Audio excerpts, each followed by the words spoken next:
internet. God forgive me, dude. I listened to some of these videos the other day. I realized how shitty I sound with a cold. I'm like, whatever.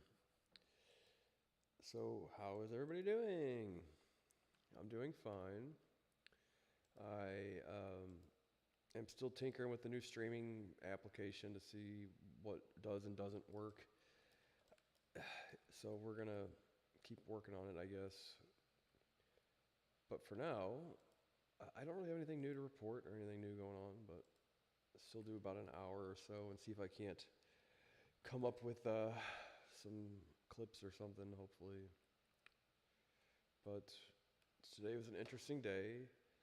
I took off yesterday because I have a cold. It seems like it's going around. And today I woke up, I felt much better, and then I got there to the gym and I started doing my thing and all that. And after about an hour and a half, I'm like, I fucking crashed, right?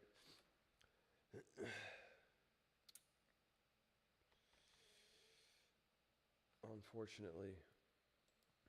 And here's the thing, as a disclaimer, right? Like, I'm not going around pretending that I've developed some software. I'm not like fundraising based on it or anything.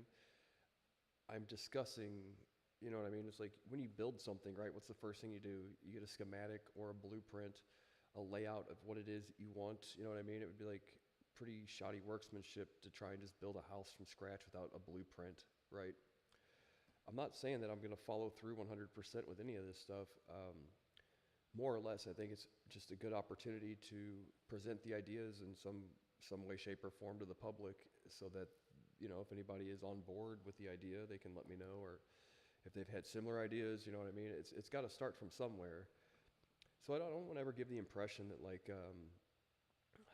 I've got some software and I'm trying to sell it, or I'm trying to fundraise on it. Like, that's like quite literally the last thing I'm trying to do. I'm not the type of person to ever try and like half veiled measure or whatever they call it, right?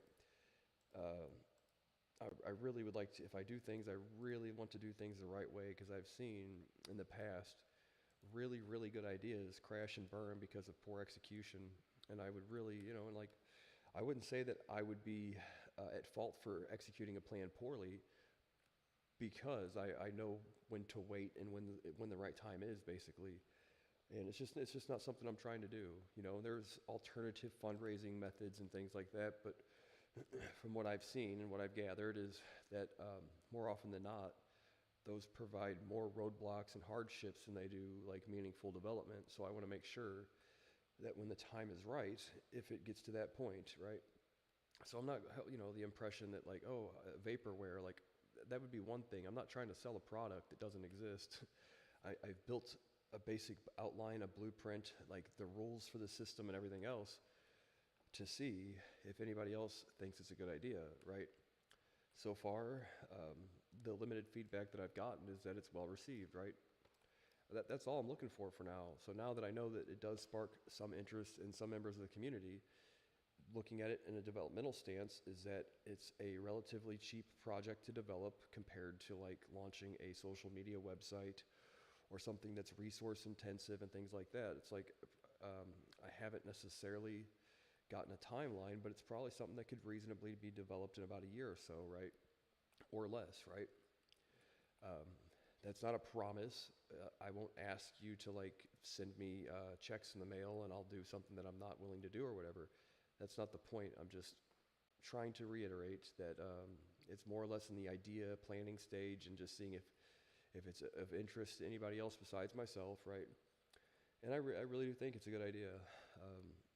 Crypto pawn, a few other things I've mentioned too. Some are a little more elaborate than that, but I think as far as getting my feet wet, if this is the what I want to do, it's probably at least, you know what I mean. This is a good way to start, you know, and like sort of get my bearings. You know, take the training wheels off after a year or two, you know, and really try to make sure things are done right. But just kind of, you know, shopping around the idea to my friends to see what interest there is in that kind of thing. I mean, and so far, well received, right? So I wanted to caveat, disclaimer, whatever you want to call it. Not necessarily a buyer beware thing, but just a beware part, correct? to make sure. I don't want to give the impression that, oh, look at this guy's pretending he's got this soft. Like, come on now, dude. Pay attention. That's not what I'm saying whatsoever. Like, more or less, this is documenting a learning process, more or less, right? It's like this is sort of my outlet to document a learning process, right? And then potentially meet some new people along the way and everything else. So I'm not trying to sell a car that doesn't exist, or anything else. Very likely the last thing I'll ever do is ask you to send me money or anything like that. So yeah, that's about all there is to it.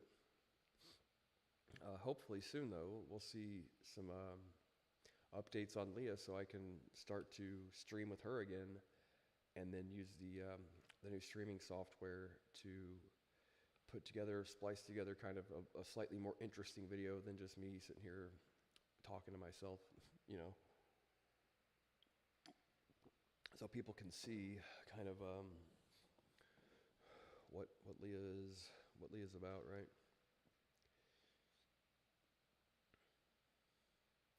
But I worked myself sick yet again today. I overdid it. Tend to do that, unfortunately. And now I'm paying for it. So if I could just take a day off, but I get to getting stir crazy,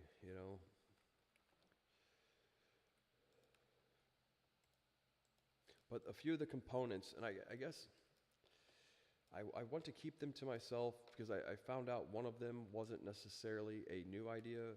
It would just be applied in a new way that I haven't seen done quite like this yet. So I'm also not hyper familiar with NFTs. So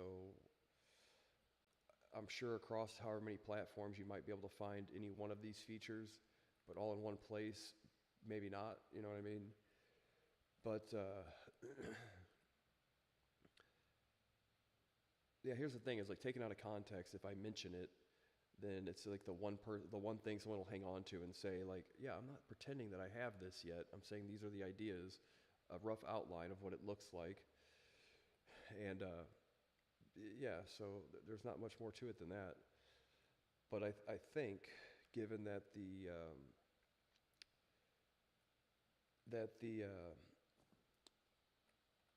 idea isn't as new.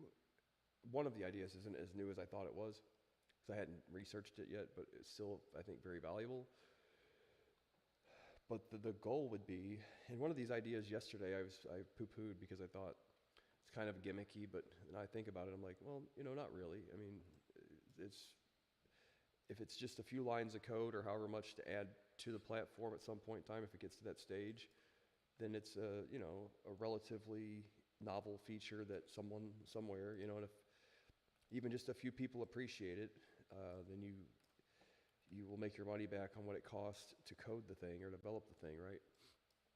But the idea would be, if you had one platform, CryptoPawn or Pawn Swap or Crypto Pawn Swap or whatever, Crypto Pawn Shop, I haven't really settled on a name just yet, would be for if you mint NFTs on the platform, or you can list your NFTs, would be like a layaway system. So you would have to pay a preset amount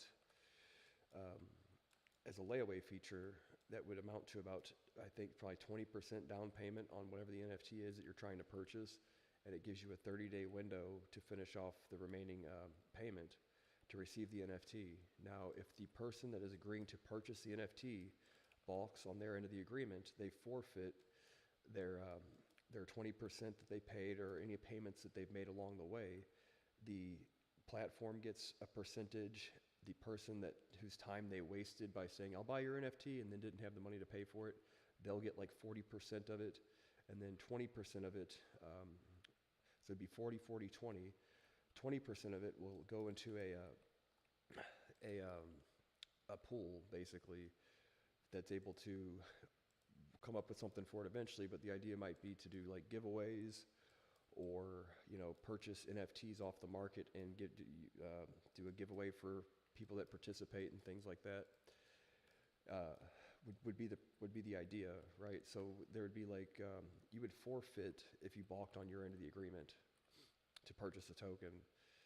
That way, to deter people that aren't serious buyers from just wasting everybody's time, right? It's like it requires a down payment and then payments along the way. It's kind of an unforgiving system, but then again, time is precious, and people don't like having their time wasted by strangers pretending to do things, right? So that's one of the features. This would also offer an option to allow you to mint NFTs on the crypto pawn swap, whatever you want to call it. And you would also be able to list them in a similar fashion. So you could do just an auction with like a PayPal, or not a PayPal, but an eBay buy it now price. You could start a bid with a reserve, you know what I mean? Or you could auction it off. We'll say not an auction, sell it off with a layaway feature, with the option to take a down payment for it, and then a payment over a 30-day period to receive the NFT. And that might help open up people's options as far as like they want a high dollar NFT, you know, whatever that price may be to them, you know, it's relative, right? But being able to make down payments over a 30-day period, you know, it might not be the most used feature ever, you know, and it might be something that doesn't work out eventually, but it's still like, if it's not that much. But basing this off of like my childhood, right, how I grew up and everything, dirt poor, pawn shops and layaway was like how our family did everything, unfortunately. So taken into consideration, you know, it's an idea and a concept that people are familiar with kind of universally. Like, you don't have to be a finance wizard to understand layaway. You don't have to be a finance wizard to understand pawning items at a pawn shop, right? These are concepts that are familiar to pretty much everybody, for one reason or another, for better or worse, right? So the smart contract system is basically like an algorithmic way of acting as the pawn shop, you know what I mean, for people to pawn their NFTs, essentially. Another concept would be to offer a bridge solution to be able to bridge NFTs over to Solana from Ethereum, which would require a separate smart contract that operates on the Ethereum blockchain, and basically allow people to list their Ethereum NFTs to be purchased and redistributed, wrapped in a smart contract on Solana, or wrapped in a smart contract on Ethereum and be reissued or reminted on Solana, right? So then people could start bridging over, and I know this concept exists elsewhere already. But the thing is creating a product that people want to use. It's like, yeah, they can get that feature somewhere else, but the idea is to get as much accessibility on one platform as possible. So then that way you don't have to go from point A to point B to point C, and you have to do all this moving around, which, at some point in time, it's like, if any one of these services shuts down, you have to relearn how to use another service to access some of your assets, right? It's like sometimes it gets complicated, right? You know, if you're familiar with one platform and it goes under, and it was just one component of like 3 or 4 different things that you had to do, you have to find another platform that does something similar, learn how to use it, and sometimes like it's difficult. You know, it can get difficult sometimes. So the goal is to get as much ability under one roof as possible for an NFT platform that allows you to mint, auction. You can do like a buy it now price, a reserve, a bid auction, like a regular traditional auction would be, and allow you to pawn your NFTs at a depreciated amount, and basically get a loan for them. You know, borrow against it, lend to make interest, purchase NFTs, earn NFTs, and then some potential like reward component based on the people that fail to meet their obligations on various points here, to do giveaways or whatever it might be. As I come up with more features and things, I'm thinking like, I don't necessarily like the idea of doing a token launch for some things, but it seems more and more like a token launch could be a good idea for it. Because if you have like premium services, listing services, things that you could use as a token utility, right? Give the token utility is like the biggest thing ever. Is always it's like the one thing I always hound on and harp on is give a token utility first and foremost. If you can't come up with a real utility, like, don't worry, don't waste your time, don't do it. But with this, I'm thinking like, okay, well, premium listings, if you want your NFT to be at the top of the list, or your auction, or a discount on listing fees, things like that. Not to copy anybody else's model exactly, but You guys are familiar without even having to mention anybody. Exchanges and things that have used these similar kind of features in the past that have done really super successful. So if it's a working model, not to rip it off entirely, but these are good ideas and can be essential components in what CryptoPawn could potentially be doing, right? If we go the path of if it gets to that point, right? If we go the path of tokenizing the platform, I don't see 100%. I don't see a 100% need to do it currently, but as time goes on, I mean, people really do like tokenized things. It's like I've got to find a dyed-in-the-wool, 100% closed-loop kind of system that really does require some sort of tokenization for it to happen. Doing it just for the sake of doing it is, I'm against it, basically. Not issue a token and find out what we'll do with it later either, like have it all figured out before it gets to that point. So that's kind of where things are currently.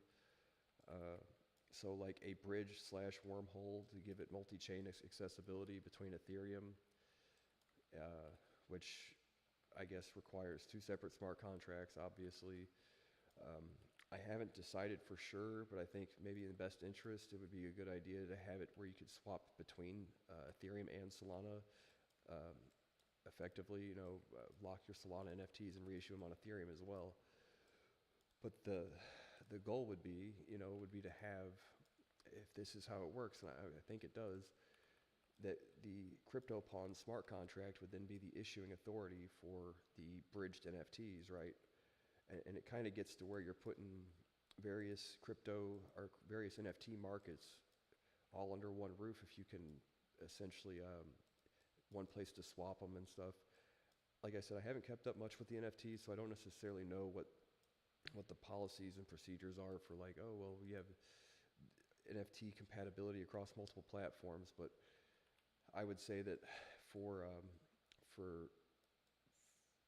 continuity, or whatever you want to call it, integrity, the idea that you would certainly only entertain smart contract compatibility with certain NFT markets, if that is what that is, to make sure that you don't have like some fly-by-night kind of NFT minting app or whatever that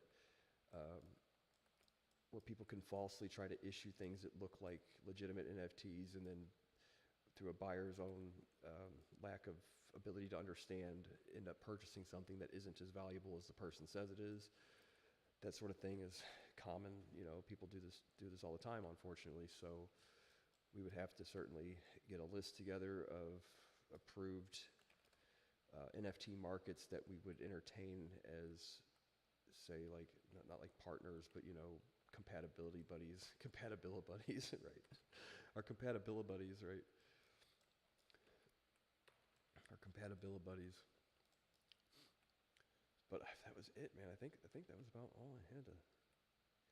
I was thinking on it yesterday, but then I have to come up with an ironclad kind of like what would the pool, because I think it would be fair to say that if the percentages aren't exact, 40, 40, 20, what do you, like, if the platform itself is in, like, the people that create the thing get 40% split amongst whoever those people are at that point in time, if someone balks on their obligation, and then 20% gets deposited into a pool. I'm trying to think of what that would be used for. Now, if it gets tokenized, you could use the pool assets to repurchase tokens off the market at market price, do like a monthly buyback program with the not the loan obligations, but the layaway obligations that weren't met, or various mechanisms that the platform develops to come up with like recouping assets and stuff for, like, basically the example I've given so far is the layaway thing. You put 20% down and don't make another payment.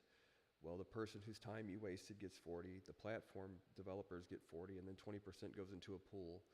Might even entertain saying the pool gets 40%, the developers get 20, but then the pool's assets can be used to repurchase its own token off the exchanges if necessary, but we haven't gotten to that point yet mentally, because we still have yet to come up with an ironclad reason as to why it needs a token to begin with. So it's neither here nor there just yet, but I think maybe purchasing valuable NFTs and doing giveaways might be an interesting way to use pool assets. Sought after NFTs that people have listed. Um, you know what I'm saying? Might be a good way to do it. But that is currently all the moving parts right now. Deja vu.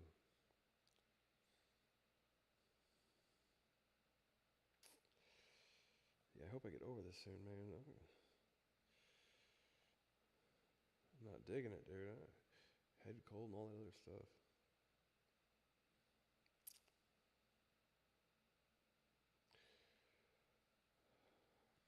Holy diva.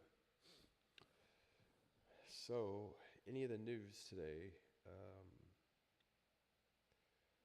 What did we see on the news? Anything interesting? Not yet, anyway.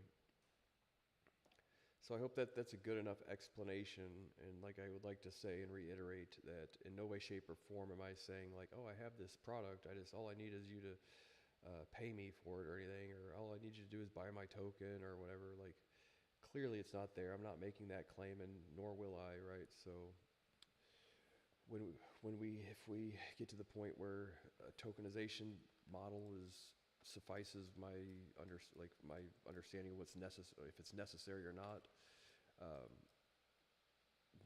what I believe to be standard as far as why and why not, for the sake of doing it sometimes complicates things, obviously, but doing it the right way for the right reasons and making it strictly utilitarian and all this other stuff is like, the case can be made. I'm all ears about it, but it's not there yet, obviously.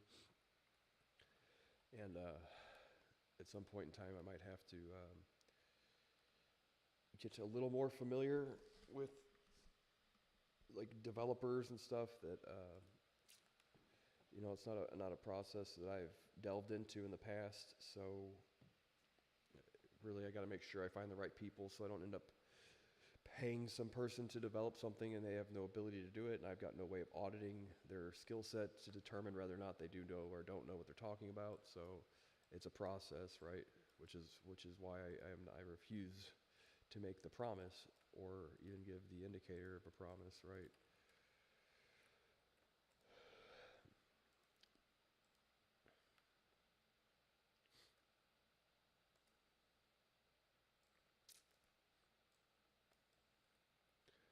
But I think transaction fees, right? Like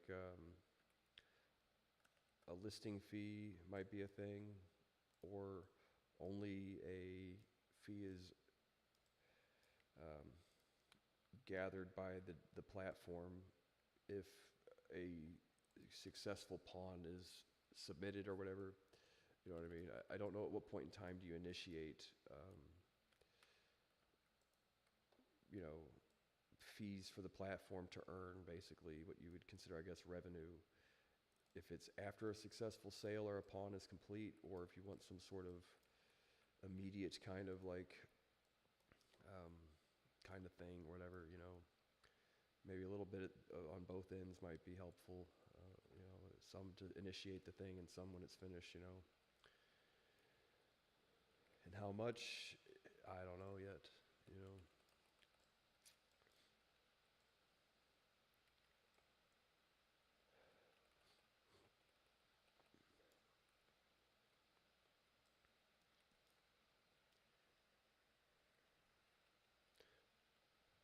But this would kind of, if you get the smart contracts correct and everything else, this kind of gives you the option of minting an NFT on either blockchain and immediately selling it. So it does open your customer base, or whatever you want to call it. If you consider the people purchasing NFTs your customers, but you can list it on both exchanges or both chains at the same time, essentially. I believe, right? You'd have like one central issuing blockchain, but it could be auctioned and locked in a smart contract and transferred to either or. You know what I mean? hopefully the platform at that point in time, this might not be a feature that's available immediately, but in the future, might have the ability to facilitate those kind of transactions.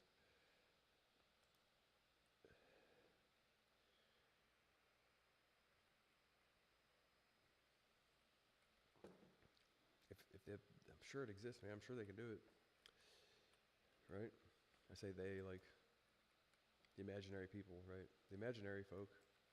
There's someone out there that knows how to do it.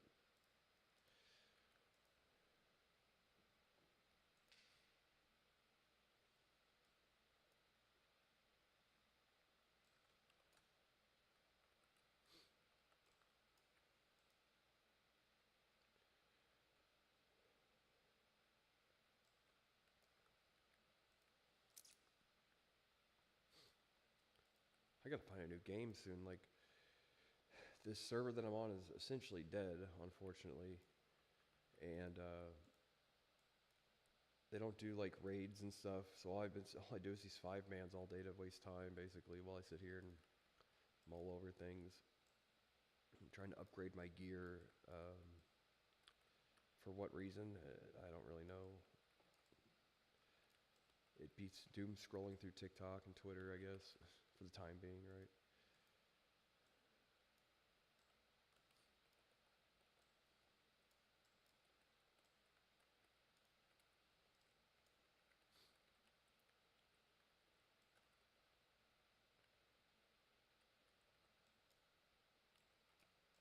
Ah,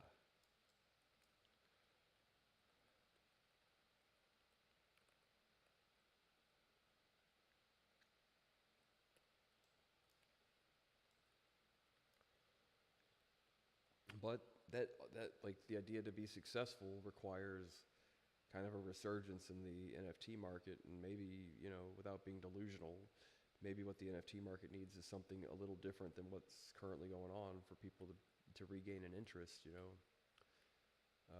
potentially, you know what I mean? Not saying for sure, but something new might be helpful, like a shot in the arm for NFTs or something. But I would be delusional to say, oh, this is it for sure. This is what could be one of the components of what it needs, basically.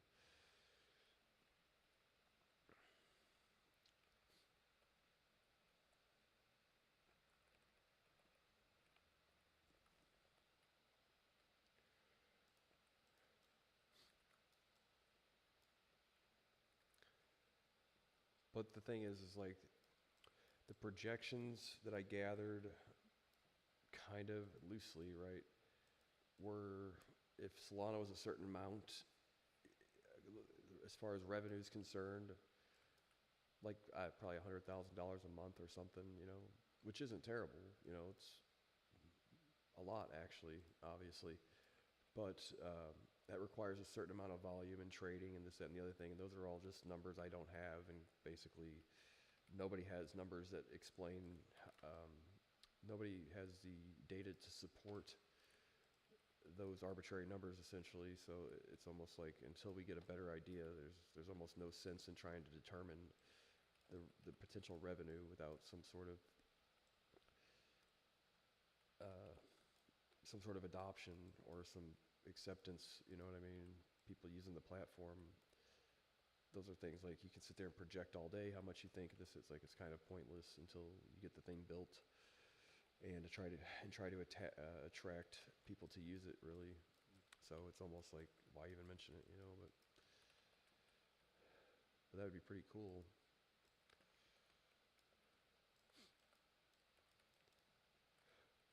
At the end of the day, though, it's like there's lots of DeFi and this, that, and the other thing, platforms and stuff. This would be just another one of them, in a sea of various web apps, Web3 enabled wallet features, things that you can do with your Solana or your Ethereum or whatever. I'm obviously a bigger supporter of Solana than Ethereum, but I think in an economic sense, it would only make more, like, to first implement the feature to allow people to bridge from Ethereum to Solana would be the first step, and then eventually implement the ability to bridge back and forth would be the second step eventually. Just as a supporter of Solana over Ethereum, it would make more sense, you know. And I think that's where the future's headed, right? Solana for sure. So giving people the opportunity to kind of get their toes wet as far as it's you know as ways of like to entice Ethereum users into getting over to Solana would be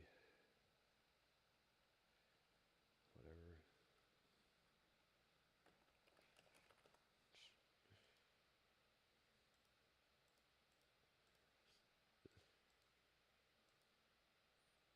People.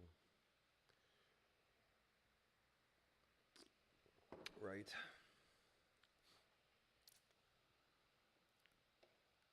Anyway, trying to get people, you know, anything you can do to bridge customers. And when I looked up the stats the other day, was users, customers, whatever you want to call them, um, was there's about $3.5 billion worth of Ethereum NFTs. I think the number of like true market value is probably lower than that because you wouldn't consider them to be like a very liquid asset as far as that assessment and price is concerned. But if you could really come up with an easy enough to use platform to entice people over to Solana, then yeah, it starts with now their NFTs are on Solana. It's like, oh, their next favorite meme coin's on Solana, and then they uninstall their Ethereum wallet, right? And then they transition all their Ethereum to Solana, and it's kind of like, come on, guys, come on, right? That's the process, right? Any goodies on Solana that Ethereum doesn't have is a force multiplier for sure. And this could be one of those things eventually, right? But you want to, and it's a little Machiavellian, I would say, to focus on the Ethereum Solana bridge first, right? But so what? There's nothing wrong with it, you know. But add the back and forth bridging later, you know.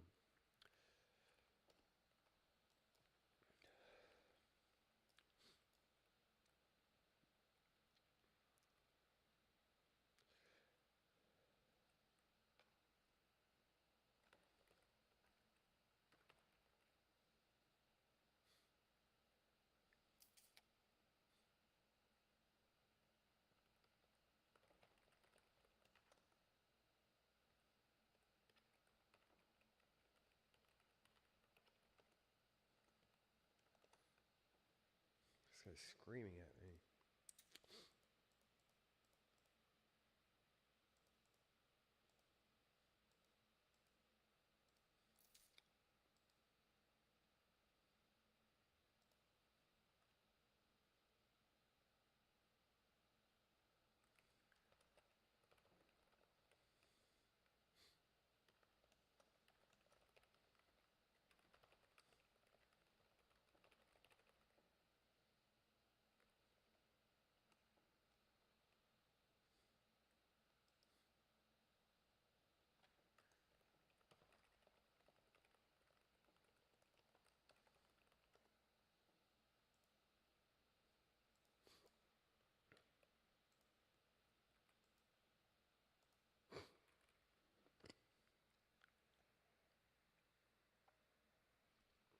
Trolls.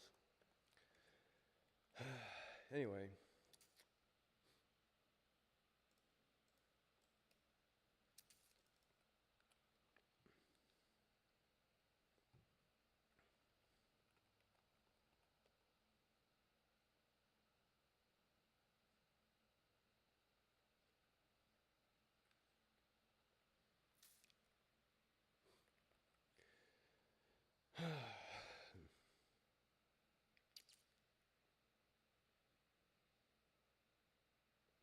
Right.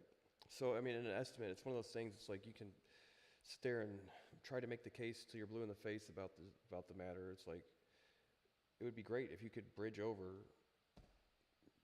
You know, at some point in time, ideally, all of the NFTs would be great. But you know, you're going to have people that don't do that. But I can't even begin to say what an estimate of what the value you could use or the value that you could get bridged over to Solana from Ethereum is. You know, it's like potentially $4 billion, more than likely probably half of that if you consider the fact that NFTs aren't as valuable as they were, they're not as liquid as they were, unless we see a bull market that really entertains a resurgence in NFTs. But if you can get even just a few $100 million bridged over to Solana, like, yeah, that's great. Anything's great, right? It's just a matter of time and convincing and building a platform people like to use, this, that, and the other thing. The another thing to consider is that once these assets are locked, it's like you do kind of know where the capital is. It's always a good idea to understand like when these unlock periods occur.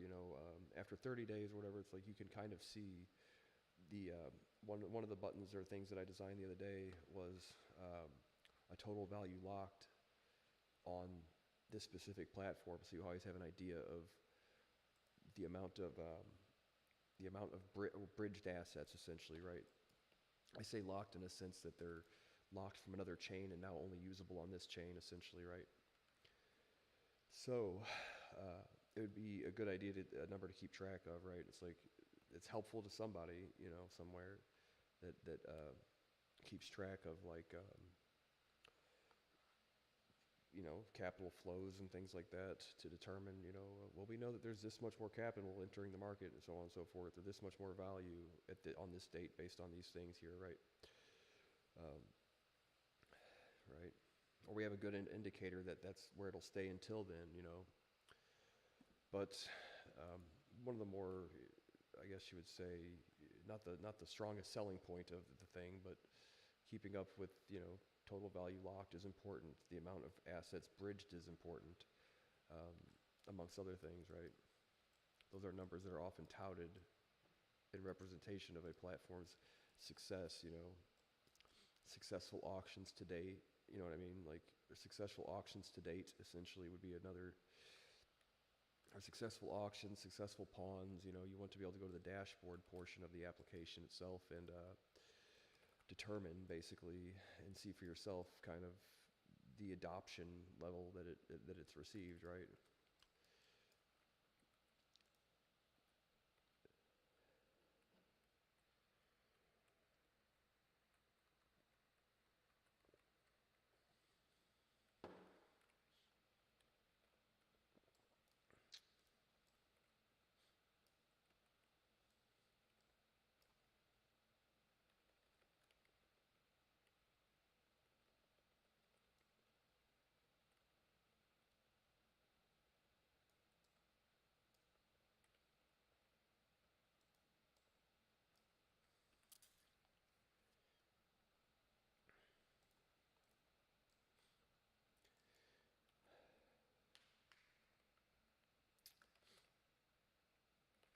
Lag.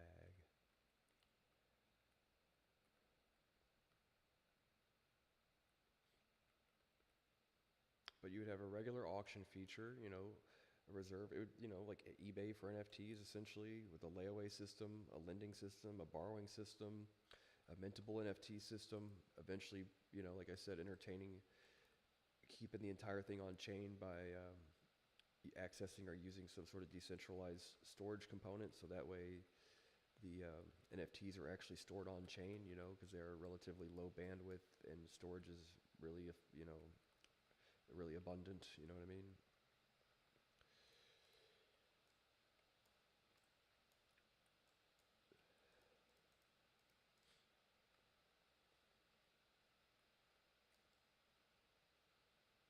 Say at least the storage part of it, I say bandwidth, but you know what I mean? Like the only resource intensive part of storing is storing an image, right? It's like,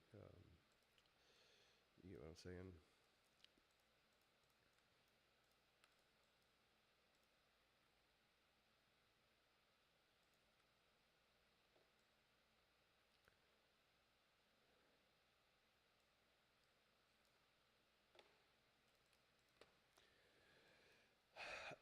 God, I hate coughing.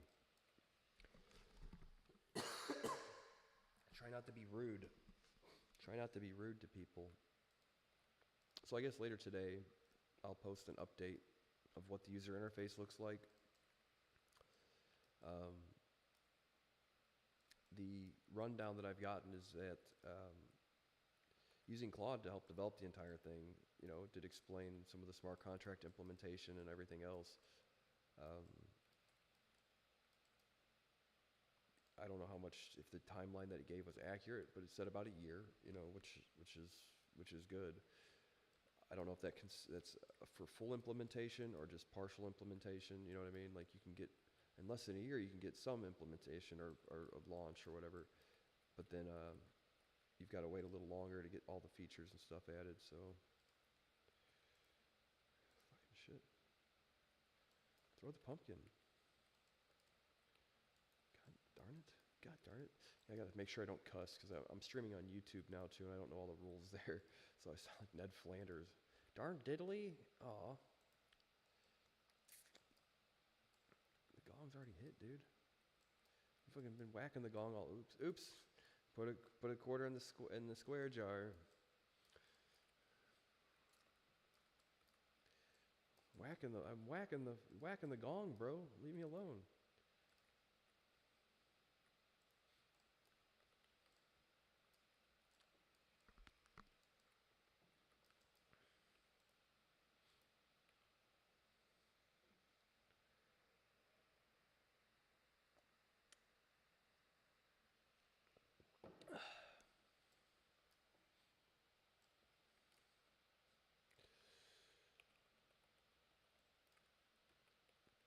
Yeah, I had to turn off my music too. I'm sure you people appreciate it.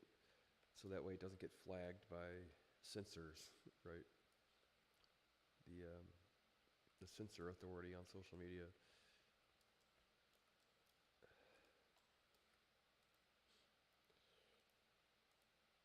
I wish I had a more just basic analysis to give of something else, because if I splice together some clips to post later, it seems like no one knows no one knows what the funk you are talking about when you talk about this crypto pawn thing, right? It's like, how are you going to attract anyone to watch your stream? Nobody knows what this is, right? So try to talk about something else if you want to splice something together, right? We'll get to that. We'll get to that eventually.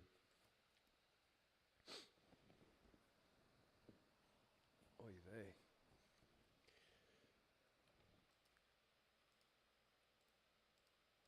These pumpkins. If I do end up getting sick today, even worse than I already am, I'll probably take tomorrow off, which means I'll be here doing this the rest of the afternoon tomorrow too.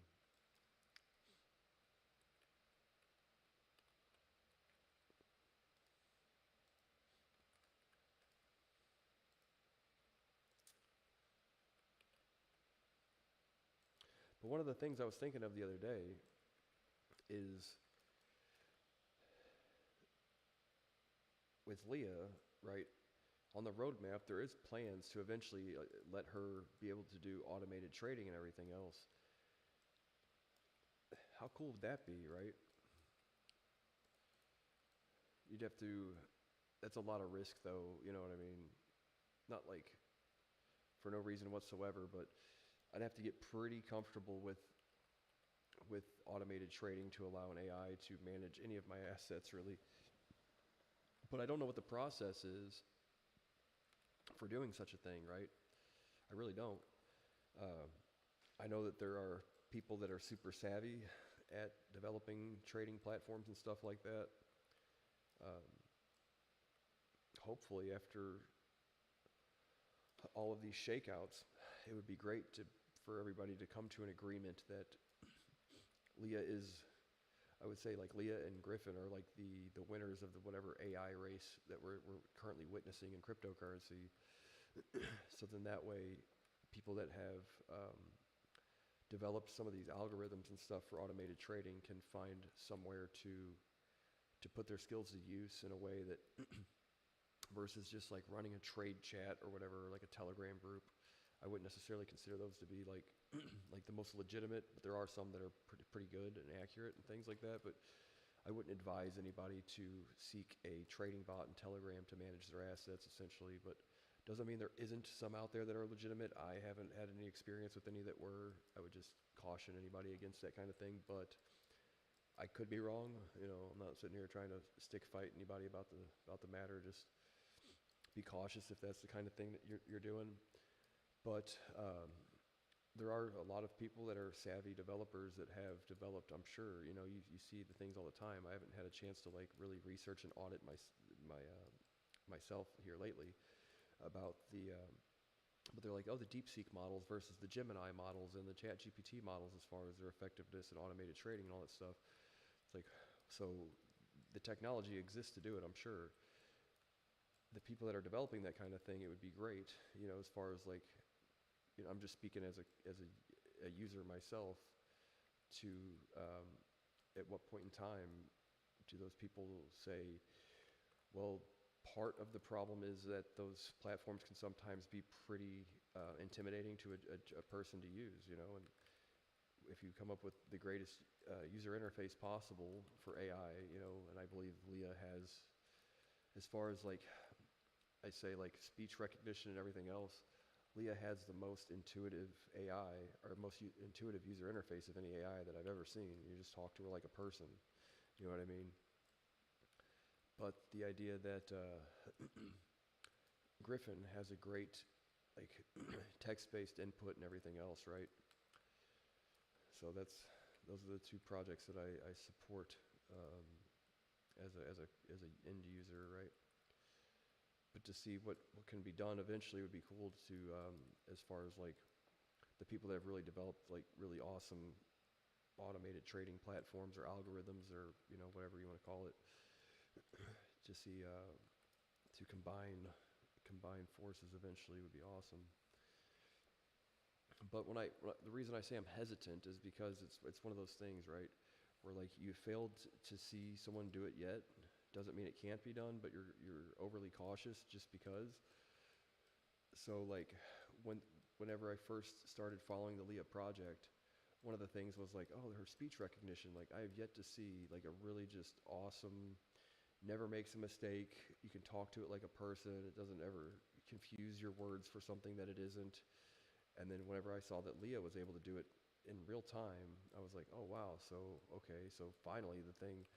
And I could have shopped around more to try and find if that existed prior, but when I seen it finally come together for Leah, I'm like, oh wow, so this thing really did solve a problem that I had yet to find a solution for. Not that I was looking super tough for a solution, but the idea that my dealings with it in the past were that they were often like there was a high margin of error and misinterpretation by the AI as far as transcribing voice to text or whatever.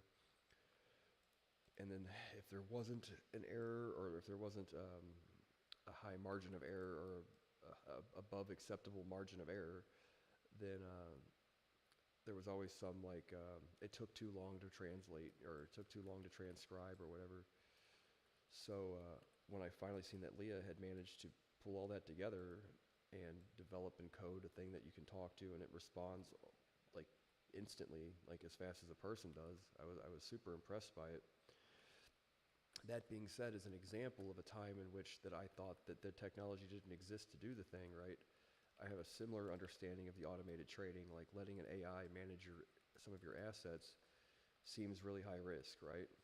It's like, okay, well, I could be proven wrong to think that, oh, well, that's just opening the door for some sort of either glitch or some sort of security vulnerability or something that would allow whatever to a bad actor to take control of your asset of your pool of assets or whatever.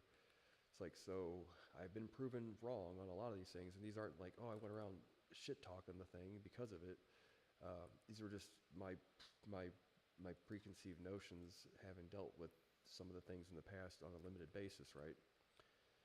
Once I seen that Leah had managed to dispel my reluctance on almost every occasion that I was reluctant for something, I think at the end of the day then, it would just be one more thing that I would basically have to eat my words on, right? To say like, oh, well, of course, she's batting 1,000, right? It's like, why wouldn't the automated trading thing work at some point, right? If it were anything, it would probably be Leah, right? I never seen any of this stuff before. It was all totally new to me.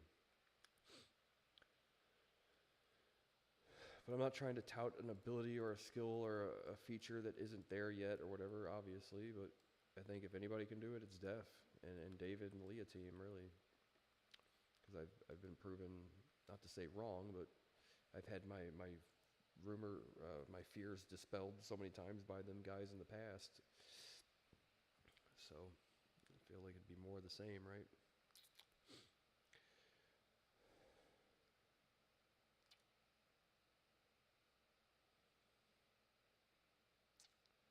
Let's see now, 50 minutes. Someone said if you tweet, because really I'm trying to get people to pay attention to me on Twitter. Like, hello, hello? They don't do it. They don't. I feel like,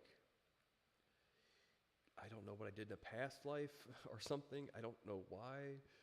My biggest struggle in life is not being able to get noticed on social media, period. Like, 3,000 bot followers is about as good as I've ever done, or 1,000 of them. I've been posting on this account.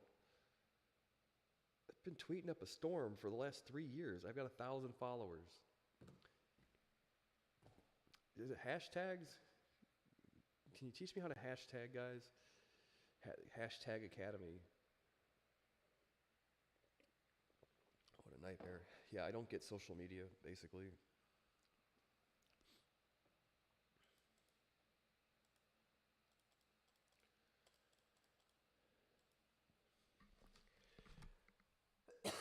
Hello, hashtags?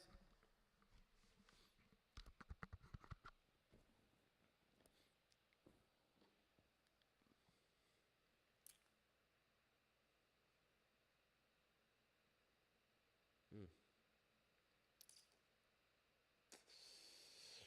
Yeah. No. Oh, wow, dude. There's a whole bunch of people.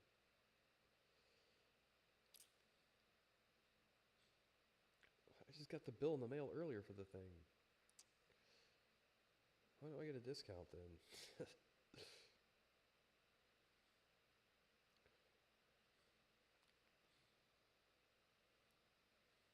mean, just earlier today. People argue with me.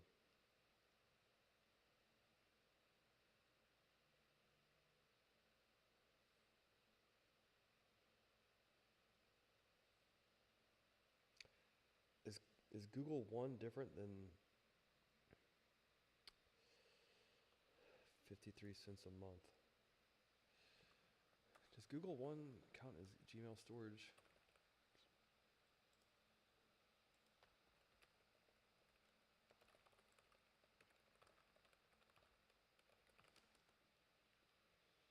Should, because my email was full.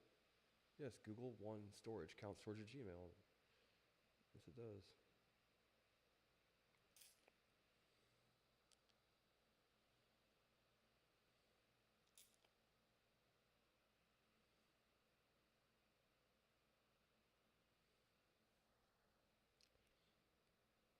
Make sure there's no PIDs here, personally.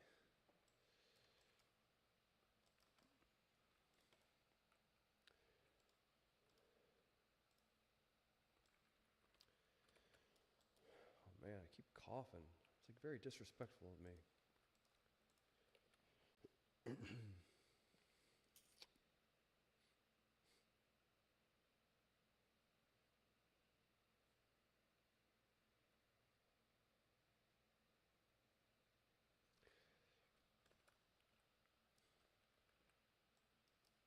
cooling off, man.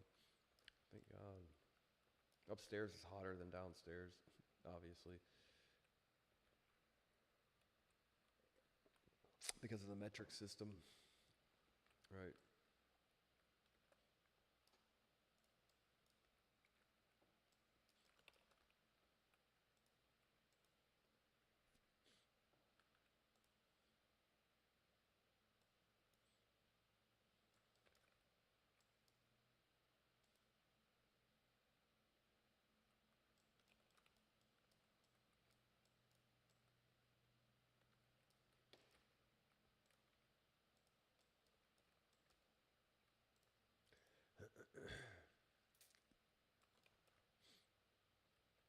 Pouring out for the homie that ain't with us no mo.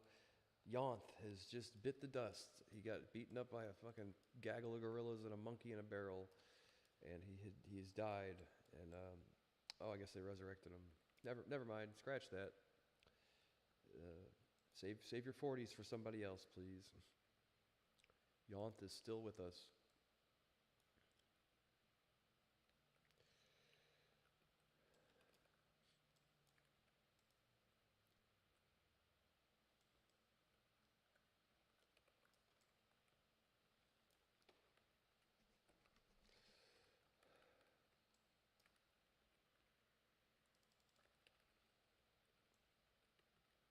Shit. Don't stand in the laser. It didn't look like it was on top of me, really, though. It was in proximity. I wouldn't say it was on top of me. Shit burgers. Anyway.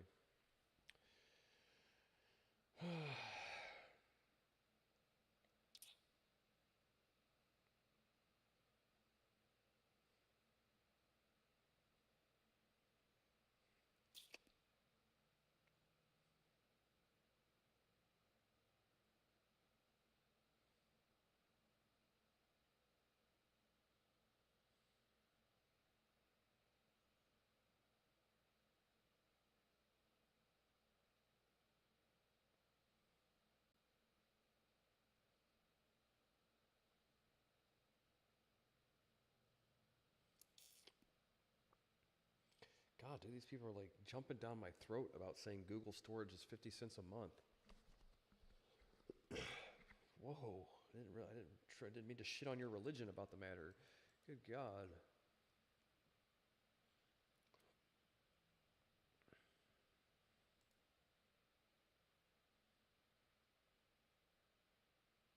Can I say shit on YouTube? I hope so. I'm sure someone else has before, right? If not, I'm sure I'll get a strongly worded letter from the YouTube team in my email. And then suddenly my Google Drive account will cost fucking $10 a month and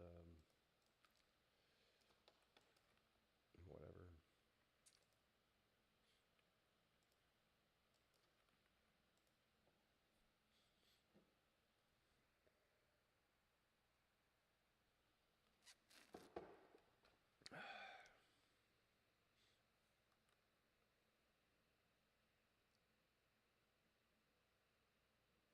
Where's the rest of these guys at? Yeah, I should. Yeah, I know. Look, I'm not the most attentive team player here. But I think I got better gear than all these guys because I clearly should have stopped running these instances like a while ago. Maybe not. That guy's. Where did he get his gems from, dude? He's on a different server, that's why.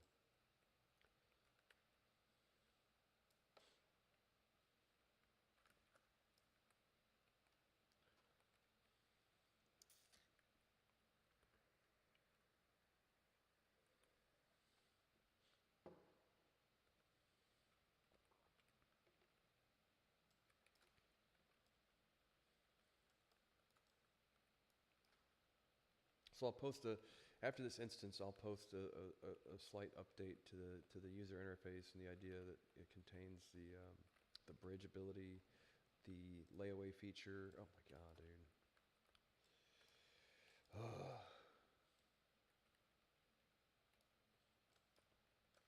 I think it's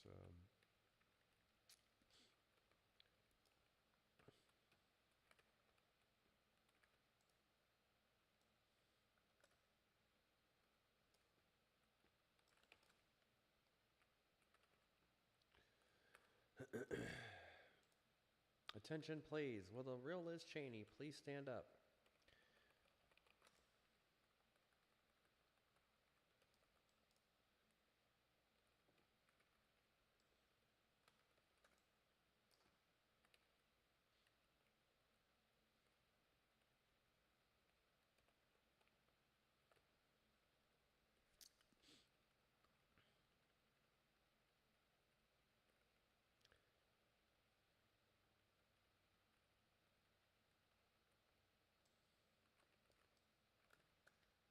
Yikes.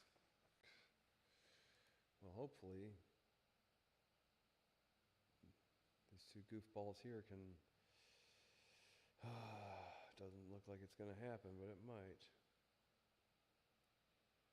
They're melee, which means they gotta take a lot of whirlwind damage. Come on now, you can do it. Yeah, they got it. You guys. Why would I ever doubt you?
Oops. Derp.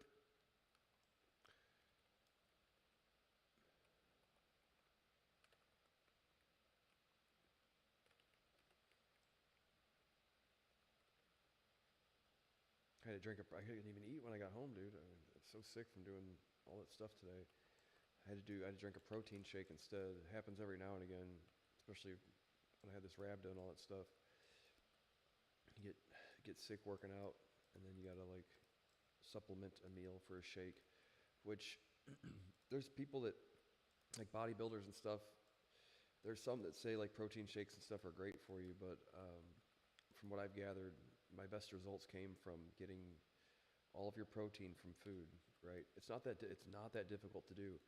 Just you got to become a chicken fanatic, right? Which I actually have to cook some chicken later. I eat about 10 pounds of the stuff a week or more. Once it's cooked, it's like 6 pounds or whatever.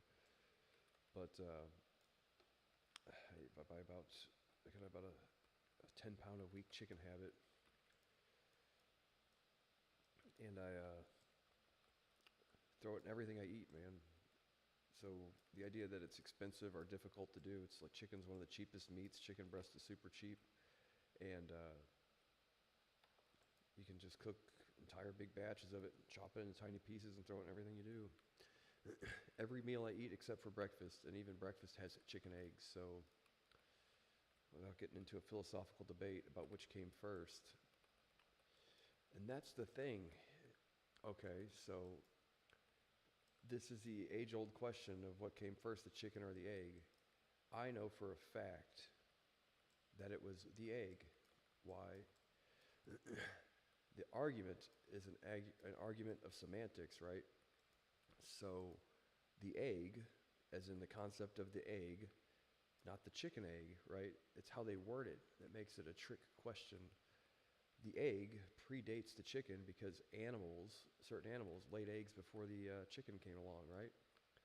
Dinosaurs, that evolved into the chicken, laid eggs before the chicken was even invented, right?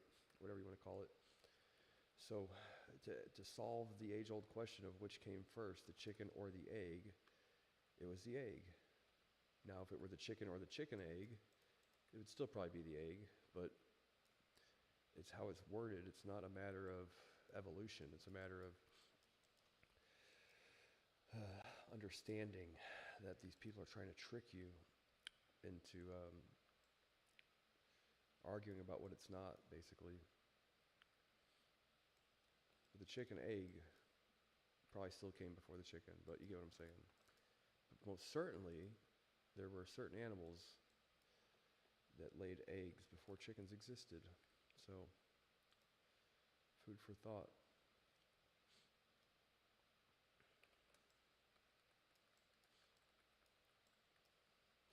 Right. I do need glasses. I really do. I hardly can see, dude. I really do need to get a pair of glasses eventually. I just don't like that part of the test where they make you stare at the thing and then like shoot air into your eyes. It's like the most nerve-wracking thing ever. I'd rather just you just say fuck it, whatever. I'd rather not see than let them do that test or whatever it is for glaucoma. Yeah, I don't have glaucoma, I'm pretty sure.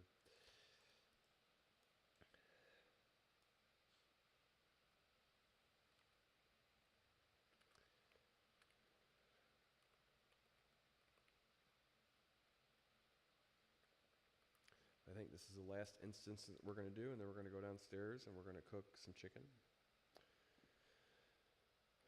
And maybe take a video to repost the updated user interface, potentially.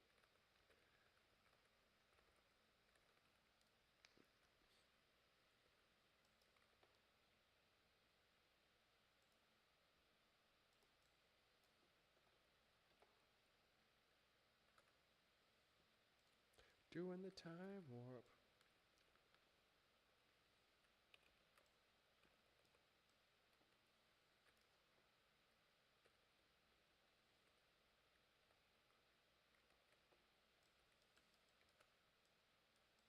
Yikes.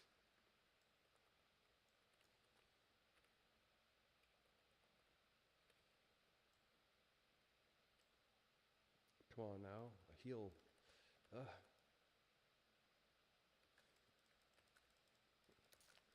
A heal, even on accident, would be great right now. Like I know you can see me. I have the lowest health of anybody in the group right now. And lagging too.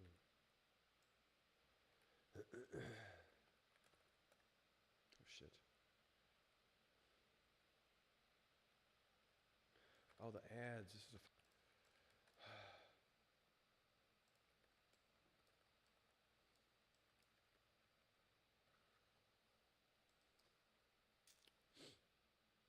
lame. And I'm lagging, which is annoying.